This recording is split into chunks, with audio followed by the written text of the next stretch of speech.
For girls, soy is completely safe, with the exception of those that have a genetic background of breast cancer.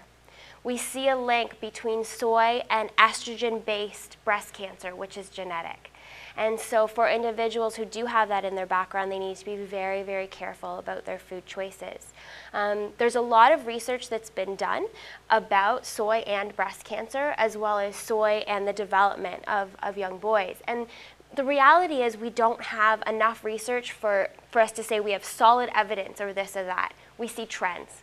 And so that's why there's not a lot in the media about it. You hear little snippets every once in a while, but there's not enough to go ahead and make a health claim because different studies show different things. What we know is that processed soy has a different effect on the body than unprocessed soy. And that's why in Asia we don't see very much breast cancer, but in North America we see a little bit more. A bit of controversy about the way research is done and the way soy is processed and that type of thing. So the jury's really out. The best kind of blanket statement is to use everything in moderation. So how much, in the case of soy, for example, for little ones, because I have one, how much is too much? None at all? It's really, it really is dependent on the person, but certainly having, if you have a little boy that's having like a cup of soy milk a day and then is getting his protein and calcium, vitamin D from other sources, I mean, he's probably going to be okay, but again, we don't have enough research to prove either way, so it's that idea really of moderation and using caution. Sure. Yeah. And my other question is just about cheese. I love cheese. Love cheese. How much cheese can you like reasonably eat without being ridiculous? Well, again, like the size of your thumb. The size of your thumb. Yeah. Again, it is that idea of person dependent, right? Some people just do have a metabolism that we had to talk about the idea of the hollow leg, and it sometimes seems like it.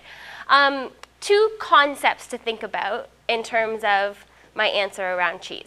So I'll tell you the two things that pop into my mind. The first one is that when we talk about milk, we talk about 0.4%, which is skim milk, 1%, 2%, 3.25%, which is homogenized. We go up to table cream. Okay? We go up to whipping cream. How many of you would pour whipping cream into a cup and drink it? No. It's 35% milk fat, whipping cream. Cheese is 33%. So when you're eating cheese, you're eating solidified whipping cream. Well, this appetizer. Hence the thumb. Hence the thumb. Yeah. So that's the first aspect. And the second is when I have individuals coming to me that are having trouble gaining weight, I ask them to increase two things, juice and cheese. Yeah. Because juice and cheese are really easy to pack those calories in. Sure, right? And perhaps Budweiser. No, I'm just joking. I'm just joking. So in terms of cheese, sure, cheese can be part of a healthy diet, but ideally you're choosing ones that are 21% milk fat or less, because then you're down kind of in the table cream realm. Feta is available in 15 to 17% milk fat. The light baby bell are 12 to 14% milk fat. And when I use those ranges, it's just because each time they're produced, it seems their label looks something different. So if I say 14, you'll find 12. If I say 12, you'll find 14. So finding those lower fat cheeses, but not sacrificing completely on flavor. If you go down to an Allegro that's 4%, you might as well not eat it. It really doesn't taste good. It doesn't melt. It's not really a great option. So that's one thing to consider. A second thing is using cottage cheese where a melting property is needed, but you're not going to necessarily notice the flavor. Cottage cheese is a wonderful, wonderful source of protein that's low fat. And if you enjoy the flavor of cottage cheese, that's fabulous. If you don't, you can still use it for creaminess. So if you take cottage cheese and you blenderize it down and put it into a tomato sauce, you won't taste it, but you'll feel like you're having a rosé sauce. And you've added a protein factor. So there's ways that you can have the creaminess that you would often use a cream or a cheese for, and then you could sprinkle a little cheese on top and know that you're actually tasting that cheese, whereas you wouldn't have even noticed if you put the other cheese inside. Yeah. So everything in moderation, you know, a piece of cheese a day with a piece of fruit or some crackers can certainly be part of a healthy lifestyle, for sure. Well, I like your approach with moderation, and as you've been speaking, I'm thinking of my 13-year-old who seems to be late for the bus every day, who's running out, trying to make a quick breakfast, but the one thing we struggle with is the lunch, and what can you do other than sandwiches? Yes. And like, do you have any ideas for sandwich substitutes? I like your idea about getting them involved. Yeah. It was up to him to just eat the granola bars and the Because cheese it's strings and easy, probably right? Budweiser over the sandwich.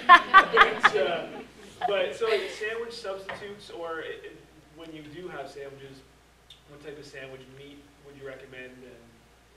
Good question. I'll answer the meat one first while it's Yeah. front of my mind so I don't forget, and then give you some other suggestions.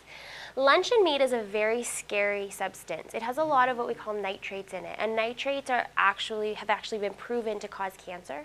It's also very high in sodium. And if there is a food that I would recommend that you avoid, it would actually be the kind of the food section of lunch meats, because we can live without them. We can cook our own chicken and turkey and slice it and freeze it and pull it out for sandwiches. Certainly if you have it a couple times a year because you're traveling on the road and you get a Tim Hortons sandwich or something, that's okay. But for individuals that are eating them day in, day out, it can be quite harmful to the body, and we have a lot of legitimate research on that. In terms of moving towards other ideas, wraps are a great choice, and sometimes can complain about the wrap getting kind of mushy. So you can take a wrap and put it in a bag and have a little bit of a tuna salad or an egg salad or something like that on the side, and it can kind of just be dumped into the wrap and rolled up. Finger foods are awesome, especially for teenagers, because they don't really want to have to stop and sit down necessarily. So crackers, cheese, carrot sticks, a milk or a chocolate milk in there, yogurt, things like that, a yogurt drink, things that he can just kind of snack on and eat throughout the day. But involving him, how big is his appetite? Maybe he is really hungry at lunch and he needs something heartier. They now have these items. These are great for lunches or dinners, and the top of this was like this.